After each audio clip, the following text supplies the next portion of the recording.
ketika orang diberikan ujian oleh Allah Subhanahu wa taala itu, maka manusia itu ada dua tipe. Ada manusia yang berkeluh kesah dengan ujian, ada manusia yang bersabar atas ujian. Dan orang yang bersabar ini juga bermacam-macam bentuknya. Ada yang sabar dengan pasrah, ada yang sabar justru dengan memperbaiki diri. Dia bersabar sambil memperbaiki dirinya. Karena dia sadar tidak ada masalah yang menimpanya kecuali ada yang salah dalam dirinya. Tidak ada musibah yang menimpa dia kecuali ada sesuatu yang dia lakukan yang mungkin bukan kebaikan, yang mungkin dosa. Sehingga selain bersabar, sembari bersabar dia mencoba untuk mengevaluasi, memperbaiki diri. Dan ini adalah model orang yang sabar yang paling baik. Sedangkan yang mengeluh juga macam-macam. Ada yang mengeluhkan masalah, ada yang mencari kambing hitam. Menyalahkan temannya, kayak misalnya dia gak lulus satu mata kuliah atau nilainya jelek. Dia nyalahin teman kos-kosannya gara-gara teman kos-kosannya ngajak dia main terus misalnya. Padahal itu kan pilihan ya, dia bisa menerima, bisa menolak. Bisa nyalahin mantannya, ini gara-gara saya diputusin, saya nilainya jadi jelek. Ya salah juga sih. Nah ini kan bentuk-bentuk keluhan nih, ada yang menyalahkan sampai tingkat keluhan yang paling parah itu menyalahkan takdir. Menyalahkan Allah, ya Allah kenapa saya, apa maunya engkau, dan seterusnya dan seterusnya. Nah malam ini kita akan bahas angle orang yang ketika diuji oleh Allah bersabar dan juga sambil bersabar dia mencoba untuk memperbaiki diri. Dan ini adalah cara yang paling baik dalam menyikapi suatu musibah atau masalah. Cara yang paling elegan dan cara yang paling bijak, cara yang paling disukai Allah ketika kita mendapatkan masalah itu justru kita mencari tahu apa salah kita. Walaupun masalahnya bukan dengan keadaan. Kalau menyalahkan keadaan kan susah. Masalahnya kadang dengan orang lain. Orang mencela kita, orang berkata-kata tidak baik kepada kita. Ya memang salah dia, tapi tidak akan menimpa ucapan itu kepada kita kecuali memang ada sesuatu yang terjadi dalam diri kita. Ada sesuatu dosa yang pernah kita lakukan. Nah ini namanya belajar bersabar sambil mengevaluasi diri. Bahasa fikihnya muhasabah diri. Menghitung-hitung apa kesalahan dalam diri kita. Nah, kita akan bahas tentang ini. Gimana caranya kita menghadapi masalah, menghadapi satu musibah, menghadapi satu kejadian yang tidak enak dengan sabar tapi enggak sekedar pasif. Enggak sekedar mengatakan innalillah wa inna ilaihi rajiun. Enggak hanya sekedar mengatakan hasbiyallah wa ni'mal wakil.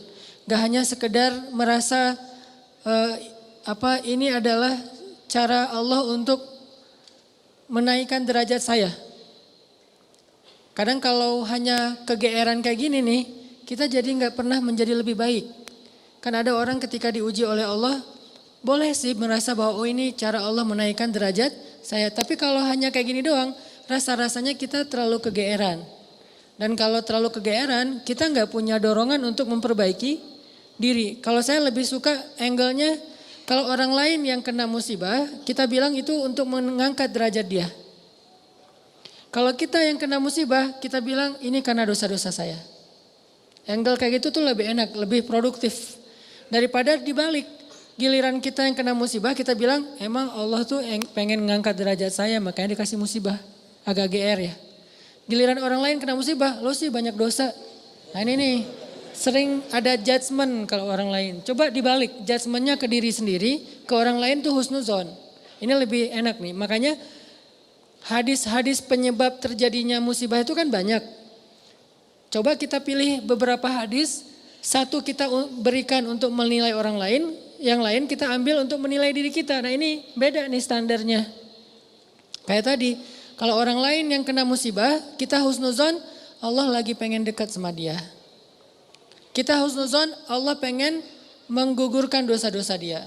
Kita husnuzon, Allah pengen mengangkat derajat dia. Kita husnuzon, emang orang yang paling dicintai Allah tuh biasanya dikasih banyak ujian. Gitu husnuzonnya. Kalau orang lain yang kena masalah atau musibah. Jangan, tuh kan, saya bilang juga apa, tuh gara-gara dia dulu zalim sama saya sekarang dibalas sama Allah. Jangan gitu. Jangan kegeeran bahwa itu kayak karma ya. Gara-gara dia pernah nyakitin kita sekarang dibalas sama Allah. Belum tentu juga kayak gitu. Kegeeran kita tuh kadang-kadang bikin kita jadi gak pernah belajar. Merasa udah baik, walaupun dalam kondisi yang paling sulit juga merasa udah baik. Begitu dikasih musibah, wah Allah kangen sama saya nih. Harusnya ke orang lain kayak gitu tuh. Begitu dikasih musibah, wah Allah pengen menghapus dosa-dosa saya. Bagus gak salah, cuman kalau keseringan ini namanya GR. Gak tahu proporsional gak kalau kayak gini terus. Harusnya jangan hanya ini, diutuhkan juga dengan satu angle lain, yaitu angle, oh saya ada salah, oh saya ada dosa, oh saya ada yang keliru. Makanya datang musibah itu tidak akan terjadi musibah kepada saya kecuali karena kesalahan saya sendiri. Kan hadis qudsinya kayak gitu. Hadis qudsi kalimat, salah satu dari kalimat hadis qudsi yang panjang, hadisnya itu panjang banget, 1 halaman. Salah satu kalimatnya tuh Allah bilang, hadis qudsi itu kan Allah yang ngomong ya. Cuman captionnya dari Nabi. Gagasannya dari Allah, captionnya dari Nabi. Kalau Quran, gagasan dan captionnya dari Allah. Kalau hadis, gagasan dan captionnya itu dari Nabi. Nah Allah bilang, kalau kalian dapat masalah, kalau kalian dapat nikmat, janganlah kalian memuji kecuali aku. Kalau kalian mendapatkan musibah, janganlah kalian menyalahkan kecuali diri kalian sendiri. Jadi kalau kita dapat nikmat, jangan muji diri. Gua emang ya ginilah. Nih, kita sering kalau ke diri itu yang enak-enak aja diambil. Kalau misalnya orang lain, itu mah kebetulan doang misalnya. Kalau giliran kita, ya ini memang saya memang kayak gini orangnya, bukan sombong ya gitu. Nah ini artinya kita terlalu sering kegeeran. Kalau kita dapat nikmat, yang dipuji adalah Allah. Makanya kalimat yang paling Allah suka itu Alhamdulillah.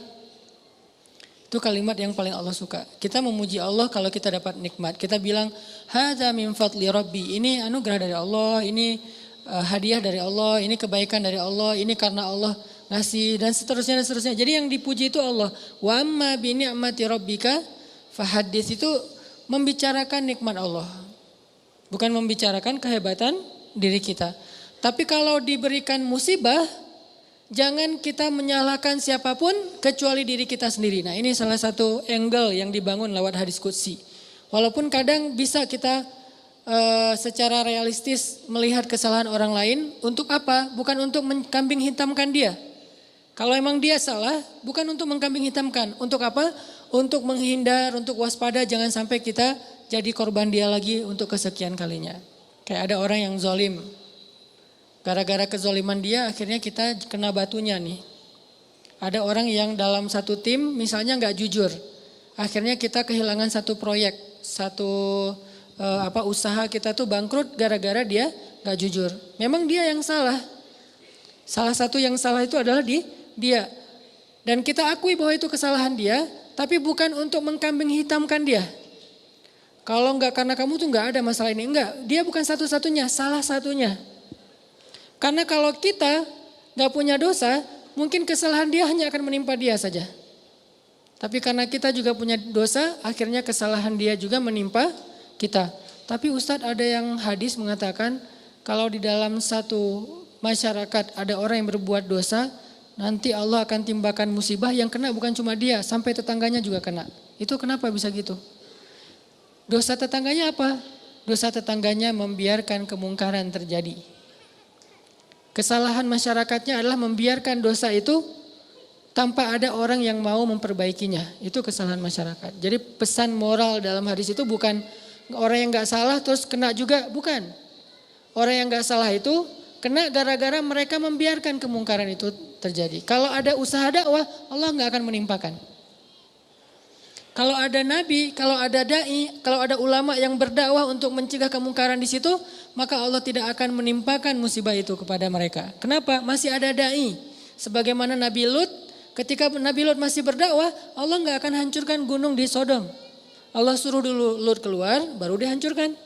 Kenapa? Karena masih ada yang berdakwah. Kalau Nabi Lut tidak berdakwah, walaupun di dalam negeri itu ada orang soleh hidup sendiri dan tidak mau berdakwah, maka Allah akan menimpakan musibah dan mengenai orang soleh. Kenapa orang soleh kok kena padahal dia nggak berdosa? Dosa dia adalah membiarkan kemungkaran. Dosa dia adalah membiarkan kebatilan, tidak berbuat apa-apa.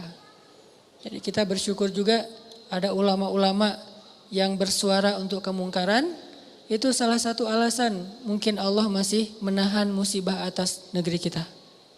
Kalau mereka tidak menyuarakan kebenaran dan mencegah kemungkaran, mungkin dari dulu kita udah kena musibah-musibah yang besar. Kalaupun ada musibah-musibah kecil, ini mungkin lebih kepada hikmah yang lain. Bukan hikmah karena Allah pengen mengazab bangsa Indonesia. Jadi teman-teman, coba kita perbaiki angle berpikir. Apa yang harus kita persangkakan ketika orang lain kena musibah, dan apa yang harus kita persangkakan ketika kita yang kena musibah. Kalau kita yang kena musibah, salah satunya adalah cari salahnya di mana nih dalam diri kita. Kalau orang lain yang kena musibah, maka berbaik sangka dengan mengatakan Allah ingin mengangkat derajat dia. Berbaik sangka dengan mengatakan Allah pengen dekat dengan dia. Berbaik sangka dengan mengatakan orang yang paling banyak diuji adalah para nabi, kemudian orang soleh, kemudian yang semisalnya, kemudian yang semisalnya. Berbaik sangka dengan mengatakan Allah pengen menggugurkan dosa-dosa dia. Sehingga kita nggak pernah menjudge orang lain.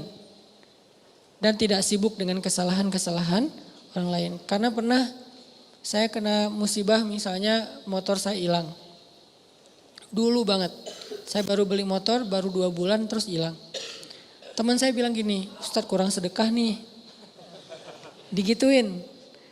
Ya sih, saya nggak mungkin dong saya ngebantah kan ya. Oh iya ya mungkin. Cuman kan nggak enak ya. Orang lagi kena musibah, bukannya dia empati atau apa gitu, malah Ustadz kurang sedekah nih. Dia menjudge. Dan kalau saya kepancing, nggak tahu sedekah saya kayak gimana, kan habis pahala sedekah saya. Udah pahala sedekahnya cuma sedikit, riak pula gara-gara kepancing sama dia, hilang kan, nggak ada manfaatnya kan ya. Dan itu sering loh mancing-mancing kita jadi riak. Kadang-kadang riak kita tuh bukan direncanain, bukan gua pengen riak nih, enggak. Kalau kelas kita insya Allah nggak gitu-gitu amat lah, nggak mungkin kita sedekah pengen pamer, kita beribadah pengen pamer, kita tilawah pengen pamer, kita tahulah itu mah sia-sia. Tapi kadang riaknya tuh muncul gara-gara kepancing sama orang lain. Lo nggak pernah gua ngeliat baca Quran, wah lo nggak tahu gua di HP ini ada Quran sampai 5 aplikasi loh. Buat apa juga banyak-banyak sama aja isinya. Aplikasi Al-Quran tuh ada 5 di sini dan sehari tuh coba lo lihat dan terakhir udah baca sampai surat berapa.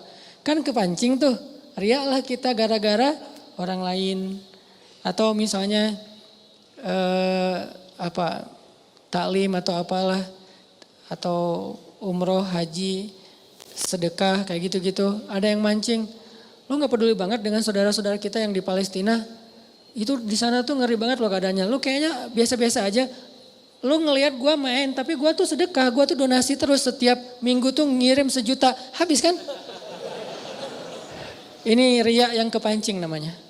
Dan sama statusnya dengan riak yang direncanain. Makanya jangan gampang kepancing. Dia ngomong gitu ke saya lagi hilang motor, dia bilang Ustadz kurang sedekah. Kemarin ketinggalan dompet. Ketinggalannya di rumah ternyata. Gak tahu kemana dompet, panik gitu kan, soalnya SIM 2 di situ baru dibikin. Udah gitu kartu ATM gitu, terus ada foto anak. Alhamdulillahnya gak ada duit. Tapi kan kartu lumayan tuh, blokir ATM dulu, terus mau ngirim SIM, mau ngurus SIM juga, ngurus KTP, apalagi sekarang lama ngurus KTP-nya, masa kemana-mana saya mau bawa surat gitu, nunjukin kan naik pesawat, males banget kan ya, gak keren kalau gak ada kartu teh. Kemana-mana mau check in pesawat, tunjukin kertas. Aduh gimana rasanya nih, berat. Tiba-tiba ada yang iseng lah gitu. Udah tahu orang kena musibah Ustadz banyak dosa, Ustadz ini segala macam. Iya sih emang banyak dosa, tapi gak usah diomong-omongin kan gitu ya. Jadi malah, karena kita juga udah muhasabah diri lah, ketika kita dapat musibah kita langsung introspeksi diri, gak perlu digitu-gituin. Kadang kita ke orang lain tuh gitu teman-teman. Dia mungkin udah sadar, atau gak usah orang lain, keluarga sendiri, pasangan kayak gitu juga. Oh kayaknya kamu tadi gara-gara kamu tadi ngomongin dia makanya jangan digituin. Udah aja bab ngomongin orang lain itu bab yang berbeda. Jangan dikait-kaitkan sehingga kita menjudge orang lain kena musibah gara-gara dosa yang baru saja dia lakukan. Ini kurang bijak. Yang bisa mengatakan ini hanya orang-orang tertentu seperti para nabi.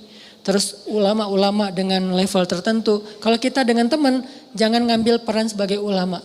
Beda. Kalau kita sebagai teman ngambil peran ya cuma teman doang. Empati, peduli, bantuin. Kalau ulama kapasitasnya emang menasehati. Ulama itu kapasitasnya emang mengeluarkan fatwa. Bahkan menjudge, itu hak ulama menjudge. Karena ulama itu sama kayak hakim. Tugas hakim itu adalah menghakim. Menyampaikan hukum halal, haram, hak batil dan seterusnya. Tapi kita kalau ke teman beda sama ulama. Kalau ulama kayak gitu maklumi, emang tugas ulama kayak gitu. Kalau kita mengambil peran ulama ini nggak bisa dimaklumi, ini agak blunder, agak offset nih kalau menurut saya. Jadi kalau teman-teman ngedengar ada ustadz-ustadz yang di sosial media berfatwa, itu emang tugas mereka. Jangan dijudge juga, nih ustadz ini kurang bijak. Emang gitu, kalau kita yang kayak gitu yang namanya kurang bijak. Kalau ulama kayak gitu bijak tuh. Karena kalau ulama diam, lalu di mana amar ma'ruf nahi mungkar? Kalau ulama diam, lalu di mana dakwah? Kalau gitu saya juga harus enggak. Kalau kita enggak boleh ngomong, mending diam. Karena ketika kita ngomong, kemungkinan salahnya lebih besar daripada benar. Terus gimana? Ya udah bantuin orang yang kena musibah. Jangan dijudge, jangan dihakimin, jangan difatwain. Kita bukan ahlul fatwa.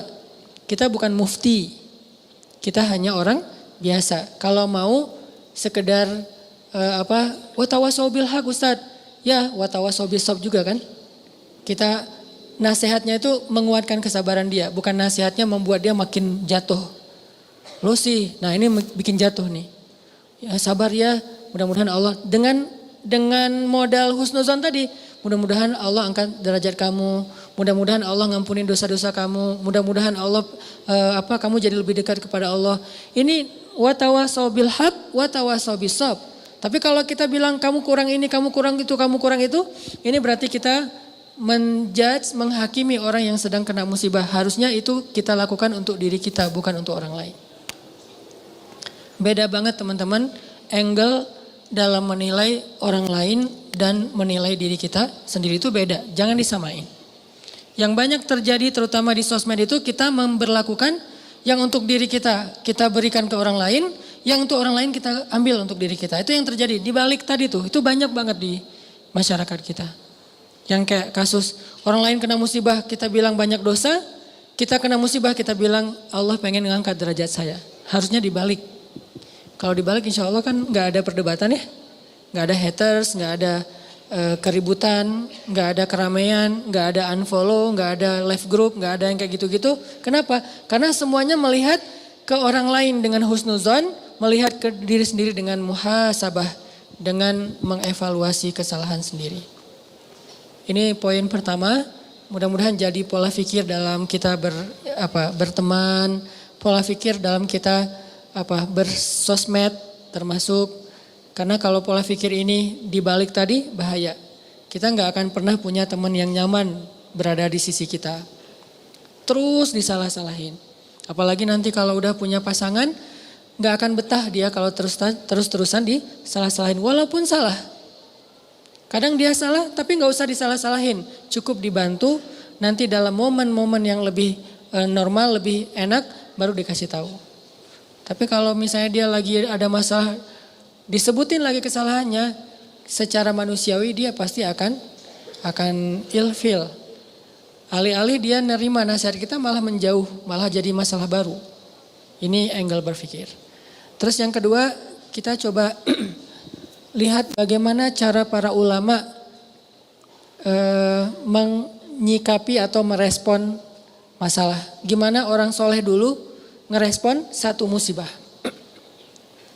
Orang soleh dulu, kalau mereka dapat musibah, mereka selalu memeriksa pertama hubungan mereka dengan Allah. Itu yang pertama diperiksa. Karena nggak mungkin ada musibah kecuali karena ada masalah antara kita dengan Allah. Kalau hubungan kita dengan Allah itu hidup kita tuh bakalan mudah banget teman-teman. Tapi begitu ada kerenggangan antara kita dengan Allah, ada gap antara kita dengan Allah, ada kayak kerusakan hubungan kita dengan Allah, pasti jadinya tuh musibah, pasti jadinya tuh masalah. Saya teringat kisah di zaman Umar bin Abdul Aziz. Tahu Umar bin Abdul Aziz? Umar bin Abdul Aziz itu pemimpin yang dikenal dengan julukan Khulafaur Rasyidin yang kelima. Jadi ada 6 Khulafaur Rasyidin. 4 terkenal ya, Abu Bakar, Umar, Utsman, Ali. Yang kelimanya tuh Umar bin Abdul Aziz dan yang keenamnya itu Nuruddin Zinki. Gurunya Salahuddin Al-Ayyubi. Jadi ada 6 Khulafaur Rasyidin, khalifah yang dikenal dengan khalifah paling adil sepanjang sejarah. Padahal banyak khalifah-khalifah yang keren loh dalam Islam. Ada Harun Ar-Rasyid, ada Khalifah Al-Ma'mun, ada Khalifah Muhammad Al-Fatih, ada Salahuddin Al-Ayyubi, ada Saifuddin Qutuz. Ada banyak nama-nama besar dalam sejarah Islam. Tapi mereka nggak dapat gelar Khulafaur Rasyidin. Berarti orang yang dapat gelar Khulafaur Rasyidin ini kan ideal banget ya, keren banget nih. Walaupun kita belum tahu cerita detailnya. Salah satu di antara 6 Khulafaur Rasyidin, ada yang kelima namanya Umar bin Abdul Aziz. Kalau nggak salah cucu apa cicitnya Umar bin Khattab. Nah, di masa Umar bin Abdul Aziz ada seorang gembala, ada seorang yang punya banyak ternak, datang kepada Umar bin Abdul Aziz bilang gini, ya Amirul Mukminin, kenapa ya sejak Anda naik jadi khalifah, ada kejadian aneh di tempat gembala-gembala ternak kami. Umar nanya, kejadian aneh apa? Ya kejadiannya aneh, soalnya dulu tuh yang namanya serigala sama domba itu pasti kan musuhan ya. Serigala tuh kan selalu meneror ya, menikung. Serigala itu selalu berburu domba. Jadi domba itu makanan serigala tuh. Tapi sejak Umar bin Abdul Aziz jadi khalifah, sekarang serigala itu adalah penggembalanya domba, ngawal domba.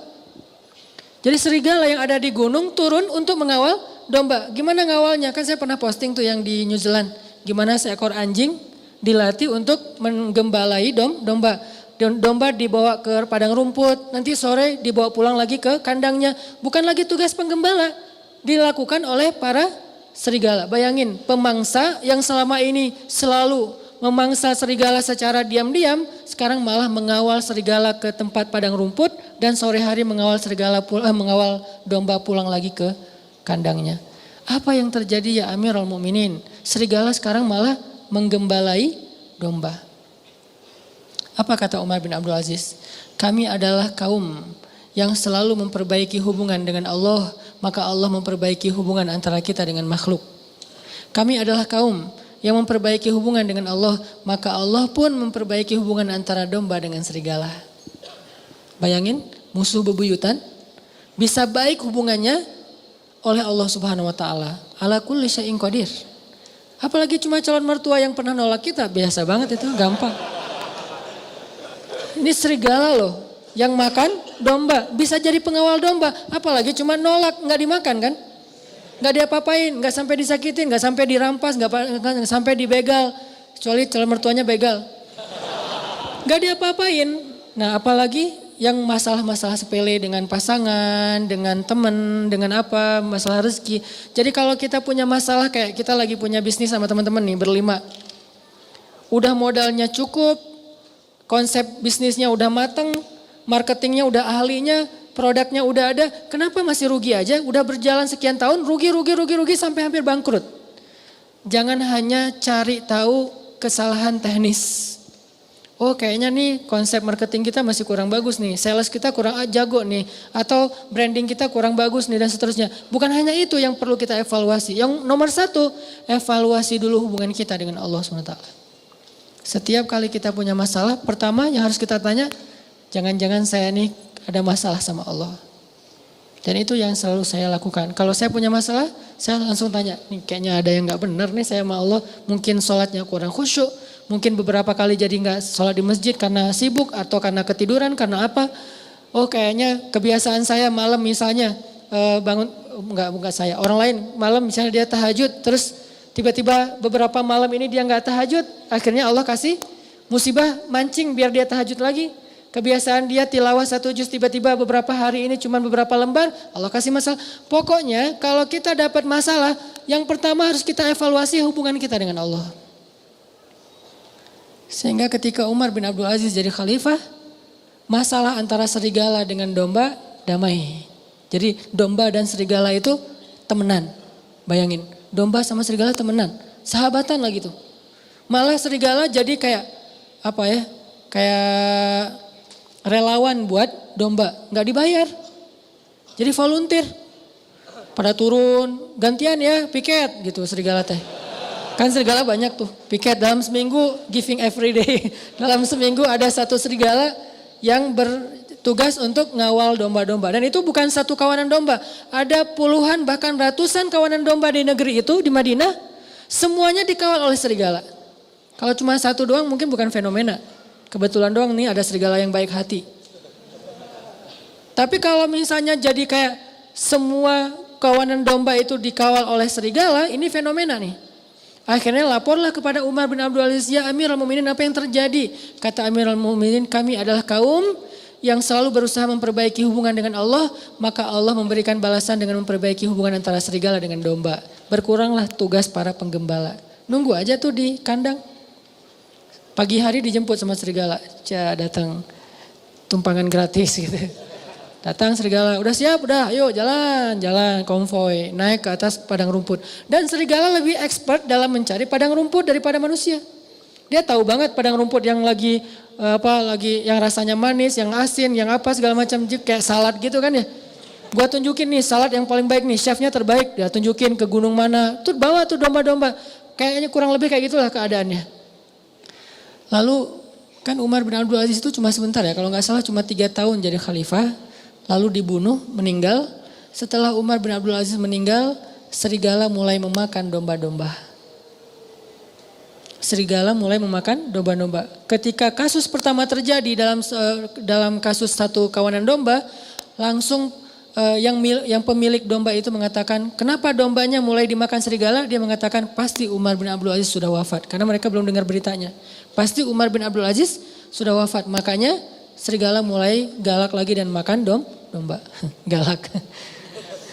Akhirnya mereka pun cari tahu benarkah Umar bin Abdul Aziz wafat atau dia turun tahta.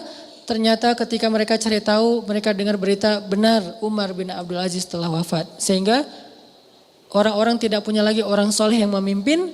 Akhirnya Allah putuskanlah silaturahim antara serigala dengan domba. Dan ini kisah nyata.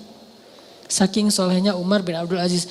Makanya layak disebut khulafaur rasyidin. Tingkat kesolehannya itu sampai bisa mempersaudarakan antara domba sama serigala. Kita kucing sama tikus saja gak bisa.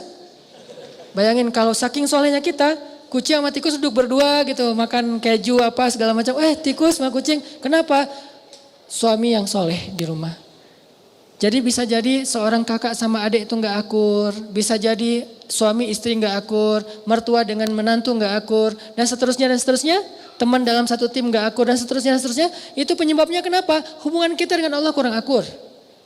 Sehingga Allah tidak memperbaiki hubungan kita dengan manusia. Dengan makhluk. Jadi yang pertama kita evaluasi kalau kita punya masalah teman-teman. Evaluasilah hubungan kita dengan Allah. Kalau kita merasa gak punya dosa besar, minimal dosa kecil. Tapi kan dosa kecil tuh rata-rata gak sadar Ustadz.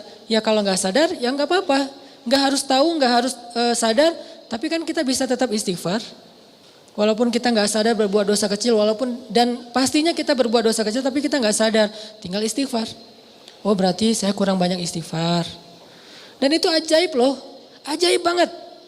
Coba dawamin aja, begitu ada masalah langsung perbaiki hubungan dengan Allah. Itu ajaib banget, langsung Allah perbaiki hubungan kita dengan seseorang itu bertahap tapi ya, bertahap cuman kelihatan tahapannya tuh. Enggak gitu-gitu aja, ada progresnya, pasti tuh. Saya ngalamin banget. Yang paling sederhana mungkin dan buat saya itu enggak nyaman juga kalau ada masalah dengan pasangan. Diam-diaman. Istighfar, sholat sunnah, minta ampun sama Allah, mulai lagi memperbaiki hubungan sama Allah. Itu bertahapnya dan tahapannya itu gak lama, cepat banget diperbaikinya. Oh emang benar berarti sayanya yang menjauh dari Allah. Saya yang mutusin Allah sehingga Allah putuskan saya dengan makhluknya, dengan hambanya. Kan Allah yang membolak-balikan hati kan. Kalau Allah ambil hati seseorang dari kita, kita bisa apa? Kita punya dunia dan seisinya pun gak bisa ngebeli hati dia. Gak punya apa-apa. Kalau Allah kasih hatinya ke kita, dia akan memberikan semuanya untuk kita. Makanya perbaiki dulu hubungan kita dengan Allah. Itu yang paling berpengaruh dalam hidup kita. Dosa salah satunya. Kan saya sering bilang, ulama dulu tuh kalau mereka dapat masalah, mereka akan melihat dirinya sebagai pendosa. Masalah sekecil apapun, sampai gini masalahnya. Ternak mereka susunya berkurang aja, mereka istighfar. Biasanya susu setiap hari itu 1 ember, 1 timba. Hari ini kurang dari 1 ember. Kenapa susu ternak saya hari ini kurang dari 1 ember? Pasti saya punya dosa. Astagfirullahaladzim, astagfirullah. Gitu cara mereka menyelesaikan masalah. Sebelum mencari tahu, oh ternaknya kurang sehat atau apa, itu yang kesekian. Lagian itu butuh waktu. Kalau dengan Allah kan gak butuh waktu ya, cepat ya. Begitu kita dapat masalah, kan gak butuh waktu untuk mencari tahu apa ya masalah saya dengan Allah. Udah ketahuan langsung tuh, ibadahnya mulai berkurang, kualitasnya atau kuantitasnya, atau dosanya nambah, tinggal istighfar dan sholat sunnah. Wasta'inu bis sabri wassalah, salah satunya dengan sholat. Jadi lebih cepat memperbaiki masalah kita dengan evaluasi hubungan kepada Allah daripada evaluasi teknis dalam masalah itu. Ulama tuh kalau misalnya ada kejadian kecil aja, kayak misalnya atap rumahnya bocor, ini pasti karena saya banyak dosa, astagfirullahalazim. Lampu rumahnya mati, astagfirullahalazim. Apalagi telepon putus, astagfirullahalazim, belum bayar. Ini istighfar. Pokoknya masalah apa aja, istrinya ngambek, astagfirullahalazim. Masakan gak enak, astagfirullahalazim. Lupa naruh garam, kan dosa juga ya, dosa kecil. Artinya istighfar, perbaiki hubungan dengan Allah. Ini salah satu hal yang bisa kita evaluasi kalau kita lagi punya masalah. Yang kedua apa? Nah setelah masalah kita dengan Allah udah kita evaluasi, coba evaluasi lagi poin yang kedua tuh hubungan kita dengan orang tua. Karena ini juga sangat berpengaruh teman-teman dalam hidup kita. Terutama dengan ibu. Dan beda ya, cara kita berinteraksi sama ibu dan cara kita berinteraksi dengan ayah itu beda. Kalau dengan ibu berbuat baik, kalau dengan ayah minta kebaikan. Apa kebaikannya? Doa. Jadi kalau kita nanya ke Nabi, ya Rasulullah, siapa orang yang paling berhak dapat kebaikan dari saya? Kan ibumu, ayahmu ya. Tapi kalau kita nanya, siapa orang yang paling berhak saya minta doa darinya? Ayahmu, ibumu. Pasti gitu. Karena kata Nabi, doa seorang ayah tidak ditolak. Jadi kalau berbuat baik, ibu dulu. Kalau minta doa, ayah dulu. Jangan-jangan kita pas mau ikut ujian kemarin, lupa nelpon ayah untuk minta doa. Yang ditelepon ibu doang. Ayahnya cemburu. Saya gak penting buat dia. Nilai kita anjlok. Padahal kalau kita dapat kebaikan misalnya, nilainya bagus. Yang pertama dapat berita nilai kita bagus itu siapa? Ibu kita, karena menyenangkan hati ibu dulu, baru ayah. Tapi sebelum ujian yang ditelepon, ayah dulu, baru ibu.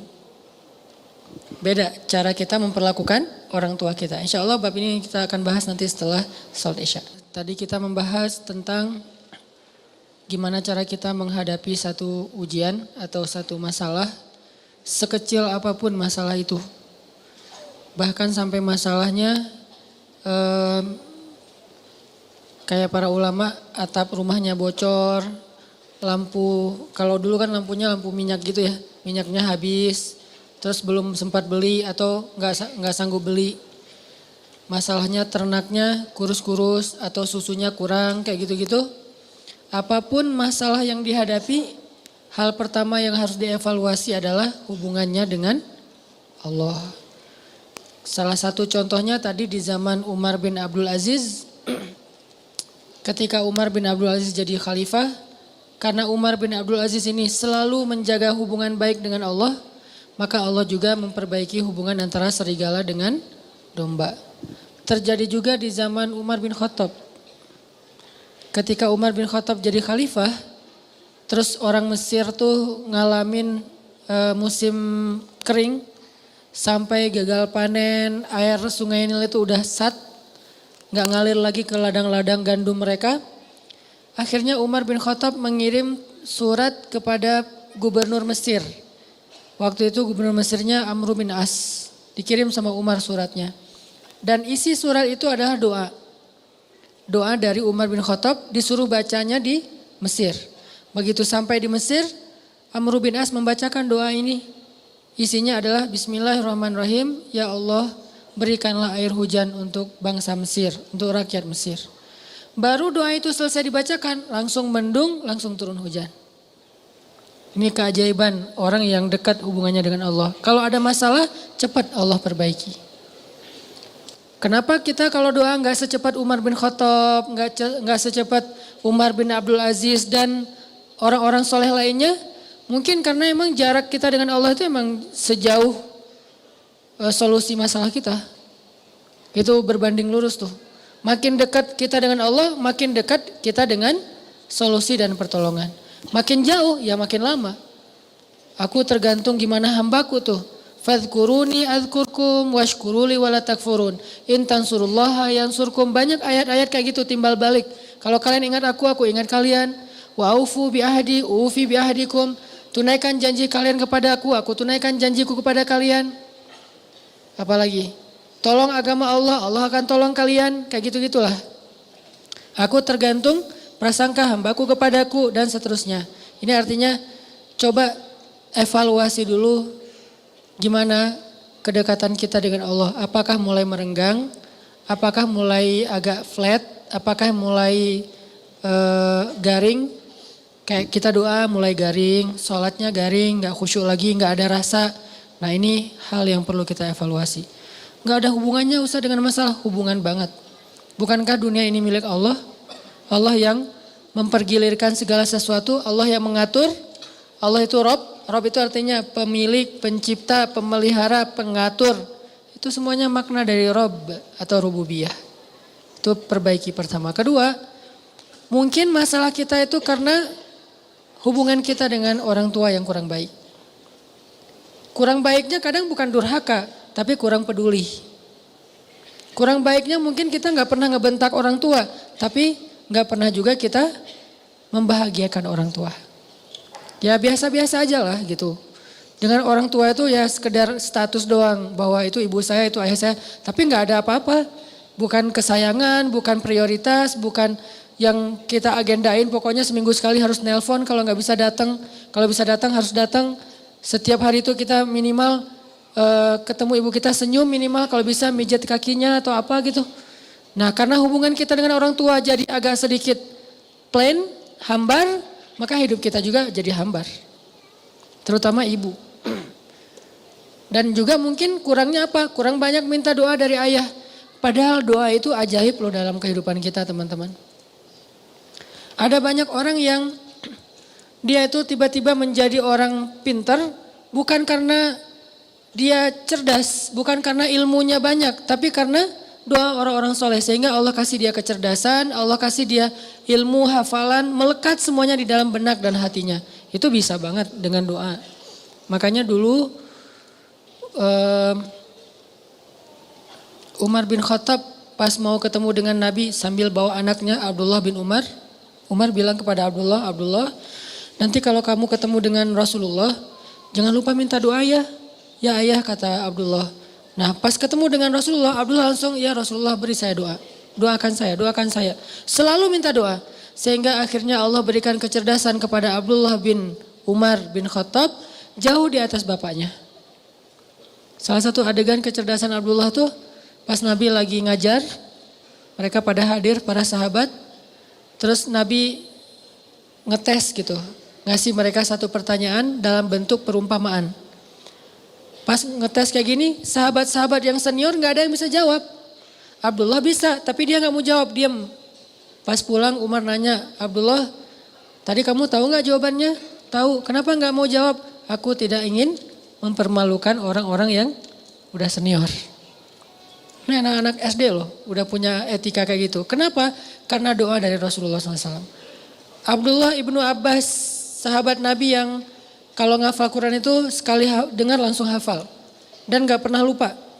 Gak ada dalam cerita Abdullah bin Abbas tuh saya lupa ayatnya di mana itu gak ada. Saya lupa hadisnya riwayat siapa itu gak ada. Dia selalu ingat. Dan banyak banget ayat yang sahabat gak ngerti, dia ngerti.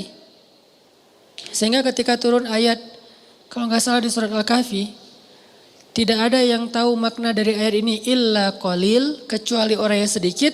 Maka Nabi mengatakan salah satu di antara orang yang sedikit itu adalah Abdullah ibnu Abbas. Hanya sedikit orang yang mengerti ayat-ayat mutasyabihat di dalam Al-Quran sampai ke takwil. Takwil itu apa di balik ayat, itu cuma sedikit. Jadi Abdullah bin Abbas itu ya, di kalangan sahabat itu mirip kayak Nabi Khidir di antara Nabi Musa. Dia tahu namanya hikmah. Yang orang gak tahu dia tahu.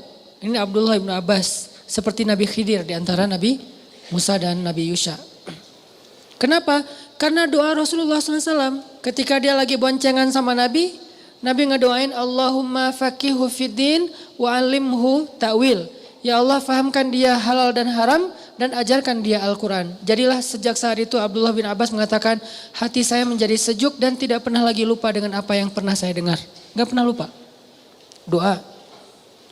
Siapa lagi yang didoain dan punya keajaiban dalam hidupnya? Hasan al-Basri. Doanya Umar bin Khattab. Umar ketika bertemu dengan Hasan al-Basri kecil, diusap kepalanya terus didoain, Allahumma faqihu fiddin wa habibhu ilan nas. Ya Allah jadikan anak ini ngerti agama dan dicintai oleh setiap orang. Sehingga Hasan al-Basri itu terkenal sebagai ulama, gak ada hatersnya. Kan soleh-soleh orang tetap kadang-kadang ada hatersnya ya. Yang gak suka, yang apa. Tapi Hasan al-Basri gak ada hatersnya. Sampai orang yang memusuhi beliau juga cinta sama beliau. Gak senang dengan fatwa beliau tapi ketemu orangnya tuh jatuh hati kepada beliau. Ini Hasan al-Basri. Dan ini saya biasakan doain anak saya. Kalau saya lagi ngusap kepala anak saya doakan ya Allah. Allahumma faqihu fiddin wa habibhu ilan nas. Saya coba hafal beberapa doa yang ajaib di zaman sahabat terus dipraktekkan ke anak. Kenapa? Doa seorang ayah tidak ditolak. Itu modal kita teman-teman. Doa ayah itu doa ul walid la yurad. Doa seorang ayah itu gak akan ditolak oleh Allah. Dan itu modal hidup kita tuh. Kalau kita masih punya ayah, jangan sia-siakan. Kalau ibu, pintu surga. Jadi bisa dibilang pintu surganya adalah ibu dan kuncinya adalah ayah. Ada masalah sedikit, telepon ayah kita, ya doain aku. Ada masalah sedikit, senangin hati ibu kita, beli apa gitu, hadiah kan tahabu kan, saling berhadiahlah supaya kalian saling mencintai. Ibu tuh dikasih hadiah, kalau ayah minta doa. Ayah gak terlalu berharap hadiah lah dari anaknya. Beda karakter nih. Ini cara kita berbakti kepada mereka, supaya Allah perbaiki urusan kita. Ada masalah dalam sekolah, ada masalah dalam pertemanan, ada masalah rumah tangga, masalah pekerjaan, telepon ayah, ya doain saya. Pertanyaan besarnya adalah gimana kalau orang tua kita sudah wafat. Berarti kita kehilangan satu kesempatan untuk mendapatkan keajaiban dalam hidup. Kalau berbuat baik tetap bisa. Tapi meminta doa kan udah gak bisa ya. Kepada orang yang sudah meninggal.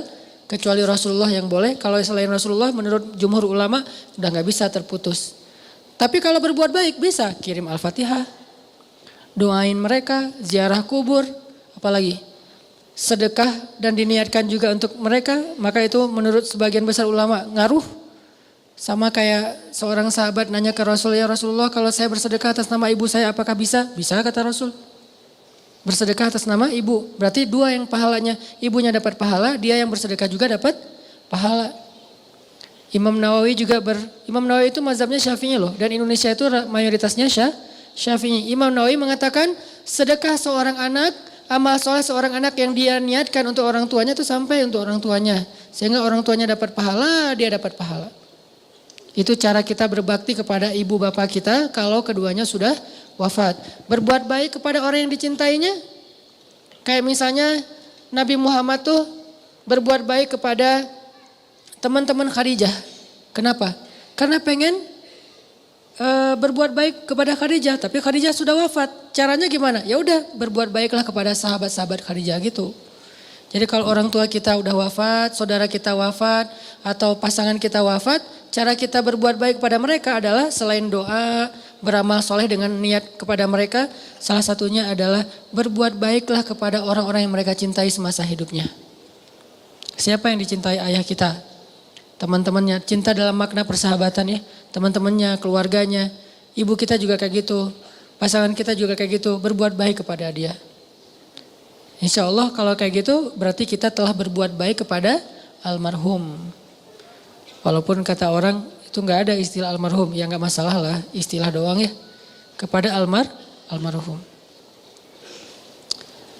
Terus yang ketiga, kalau kita punya masalah, evaluasilah hubungan kita dengan pasangan. Kalau yang udah punya, kalau belum punya Ustadz, berarti nggak ada masalah. Atau ada masalah nggak ada solusi. Jadi evaluasi dulu hubungan kita dengan pasangan. Terutama hubungan seorang istri kepada suami. Kenapa? Karena salah satu yang menyebabkan hidup kita nggak berkah, tidak ada ridho dari suami kita. Tapi suami saya itu emang nggak pernah ridho Ustaz. Nah ini salah suaminya nih. Kalau kita udah benar tapi suami nggak ridho, maka Allah tahu lah. Allah tuh nggak polos lah, nggak terlalu lugu gitu. Allah pasti gak kasih ridho saya nih, soalnya suami saya gak kasih ridho. Tapi suami saya itu susah banget Ustadz, kayak dosen killer gitu, susah ngasih nilai. Allah tahu, Allah yang menilai. Gak mungkin Allah menzalimi kita gara-gara suami, gak mungkin. Jadi Allah hakimun, alimun, basirun, khabir. Maha bijaksana, maha tahu, maha melihat, maha teliti. Gak usah khawatir. Tapi kalau emang suami gak ridho gara-gara kita belum baik, itu wajar. Susah dapat kebaikan. Makanya Nabi pernah bilang gini, ini buat teman-teman teteh-teteh yang di atas, kalau masih sendiri ini jadi bekal nanti kalau udah punya pasangan. Kata Nabi kepada para sahabat-sahabiat, tahukah kalian siapa orang yang paling dijamin masuk surga? Kata para sahabat, siapa ya Rasul? Kata Nabi, orang yang dijamin masuk surga adalah seorang perempuan yang ketika dia ada masalah dengan suaminya, dia segera datang dan dia jabat tangan suaminya, dia cium tangan suaminya, maka Allah langsung menjatuhkan ridho kepada dia dan dijamin masuk surga. Tapi salah suami Ustadz, ini bukan soal siapa benar siapa salah, tapi siapa yang mau ngalah. Benar salah itu relatif ya. Kadang-kadang dua-duanya ngaku benar, susah kan? Tapi siapa yang mau ngalah? Kalau gitu harus istri duluan yang datang. Enggak sih sebetulnya, ini hadis keutamaan kalau istri datang duluan. Nanti ada hadis keutamaan kalau suami datang duluan. Karena ada cerita,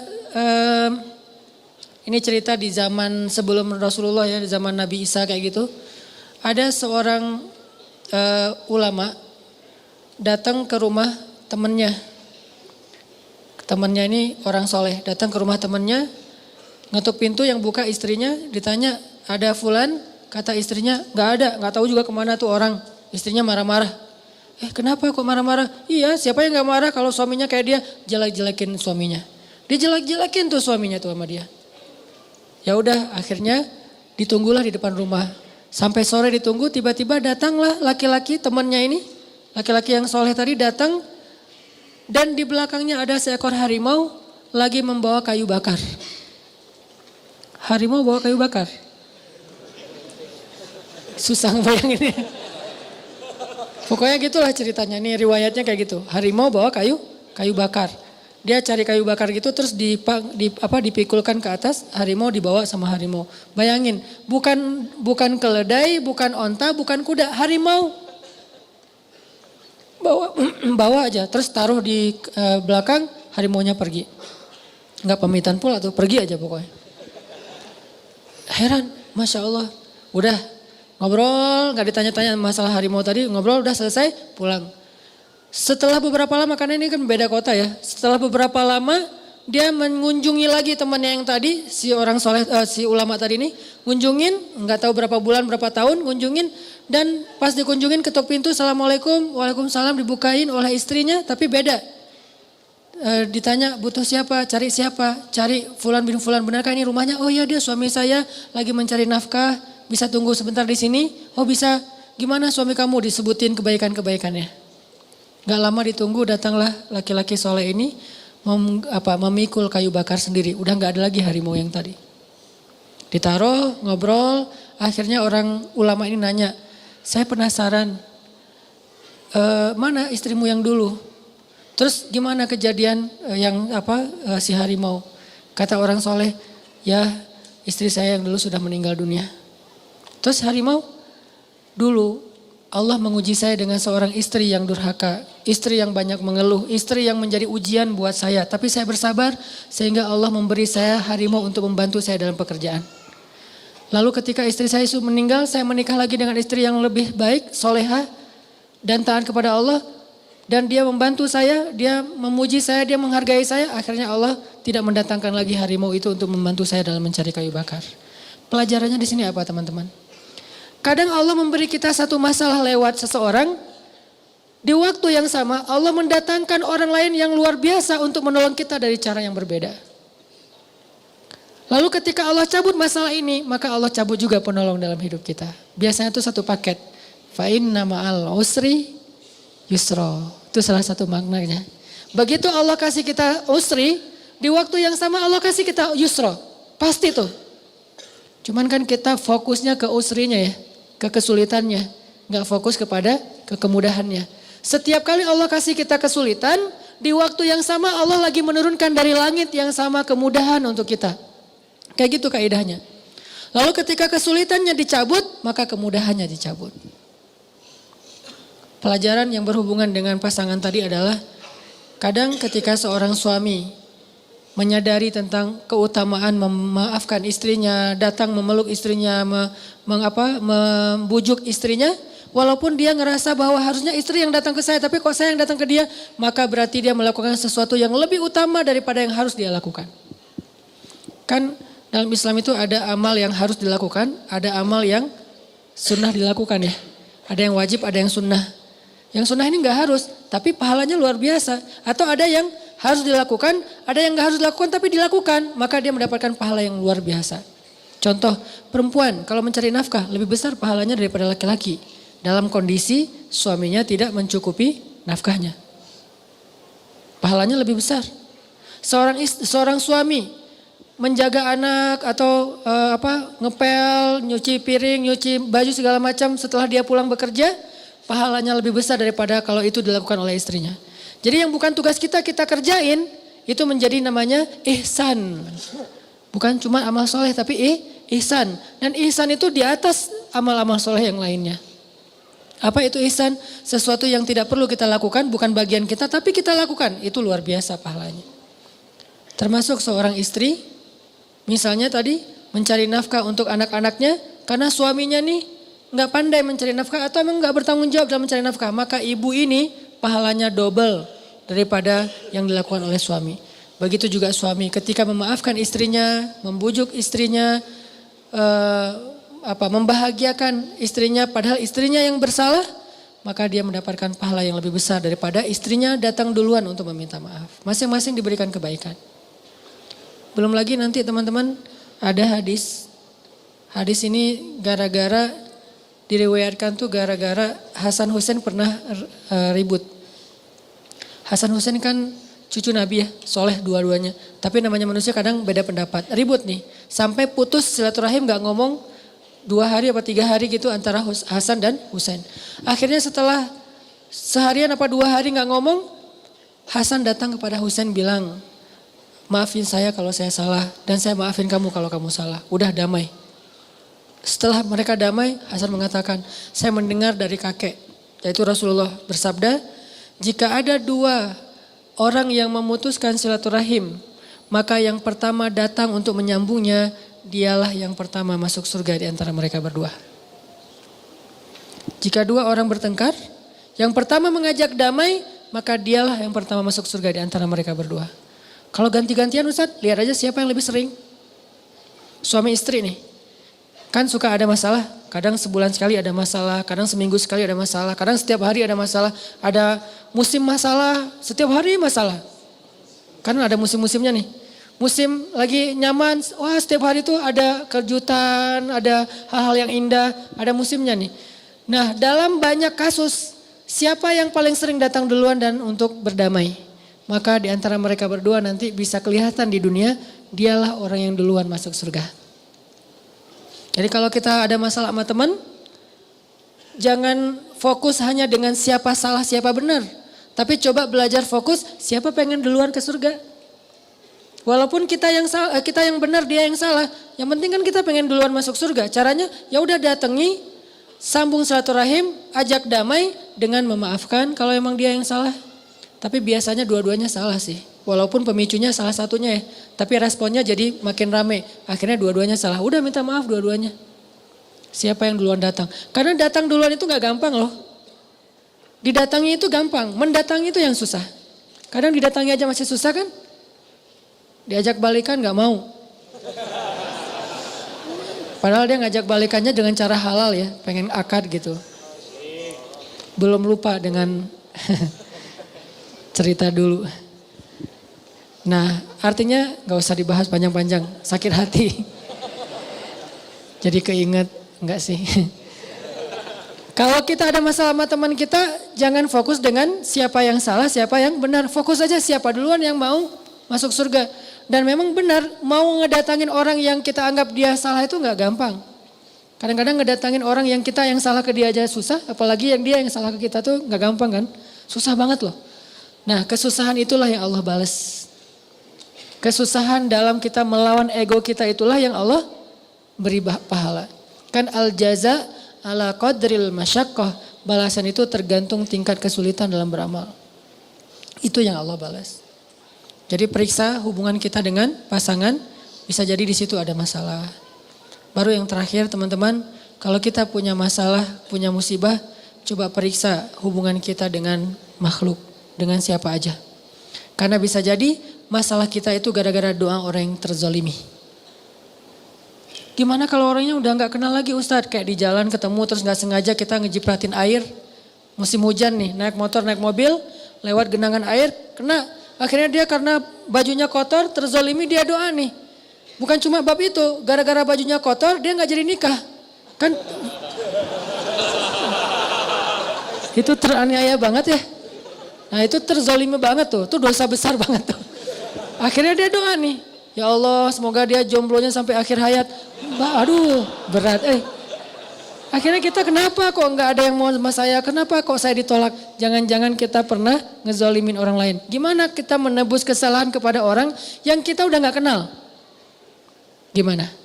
Pembantu yang pernah kerja di rumah kita pernah kita celah. Terus dia pulang dan nggak punya lagi nomornya, nggak tahu juga alamatnya. Tebuslah kesalahan itu dengan cara, kalau kita udah berusaha ya mencari orang yang gak dapat, apalagi cuma ketemu di jalan doang gak mungkin ketemu lagi, maka tebuslah dengan cara berbuat baiklah dengan kebaikan yang sama kepada orang lain. Mudah-mudahan itu akan menggugurkan dosa kita kepada orang tertentu. Kepada orang lain. Kayak misalnya tadi, kita nyakitin orang apa dalam bentuk apa misalnya, ngambil hartanya atau mencurangi gajinya, terus kita gak bisa menebus, mengembalikan harta dia karena nggak tahu orangnya udah kemana, maka bersedekahlah dengan angka yang minimal segitu kepada orang yang membutuhkan. Itu cara tebusnya. Kalau kita mencela, maka maafkanlah celaan orang yang mencela kita dengan apa? Dengan rasa segitu. Kita pernah mencela seseorang, terus suatu saat kita dicela oleh orang lain, maafkanlah, niatkan. Dulu saya juga pernah mencela dia, orang ini, sekarang saya dicela orang lain, maka saya maafkan untuk menebus kesalahan saya yang dulu yang udah gak bisa nyari lagi. Nomornya udah hilang, alamatnya gak tahu, atau cuma ketemu di jalan. Ini cara kita nebus. Jangan-jangan doa dia yang bikin hidup kita susah. Di zaman Umar bin Khattab, ada seorang laki-laki yang hidupnya susah banget. Usaha apa aja gagal, rugi. Sakit-sakitan, keluarganya tuh berantakan. Gak ada kebaikan dalam hidup dia. Sampai ketika dia sakit keras, Umar datang kepada dia dan bertanya, apa yang membuat kamu jadi hidup kayak gini? Umar kan suka nyari hikmah ya. Apa yang membuat hidup kamu kok susah banget kayak gini? Semuanya susah. Apa kata dia? Ya Amirul Mukminin, dulu saya pernah menzolimi seseorang. Dan waktu itu saya mendengar dia berdoa. Dan doa orang yang terzolimi itu tidak ditolak oleh Allah SWT. Dan inilah buah dari doa dia. Sehingga sejak dia mendoakan saya sampai hari ini hidup saya susah aja. Gak ada solusinya. Fisiknya sakit-sakitan terus menerus. Kemudian keluarganya berantakan. Bisnisnya bangkrut semuanya satu persatu. Anaknya ninggalin dia. Sakitnya gak pernah sembuh. Terus aja kayak gitu. Dan yang paling berat adalah dianya nggak dikuatkan hatinya sehingga ngeluh terus. Ada orang yang diberikan ujian tapi dikuatkan hati ya. Ada orang udah dikasih ujian, dilemahkan hatinya, itu sengsara banget tuh. Makanya hati-hati dengan ketidaksengajaan kita, apalagi sengaja. Banyak istighfar, banyak berbuat baik. Tebuslah kesalahan kita dengan sedekah, tebus kesalahan kita dengan memaafkan orang lain, tebus kesalahan kita dengan membantu orang lain. Itu cara-cara kita nebus kesalahan kepada orang yang kita udah gak kenal. Kalau masih kenal, coba berusaha untuk minta maaf ke dia. Udah minta maaf gak dimaafkan, nah serahkan itu kepada Allah. Yang penting kita udah ikhtiar. 4 berarti, evaluasi hubungan kita dengan Allah, evaluasi hubungan kita dengan orang tua, evaluasi hubungan kita dengan pasangan, terutama ke suami, evaluasi hubungan kita dengan sesama. Walaupun kita gak kenal, karena pernah ada adegan kecil tapi dampaknya besar dalam hidup kita.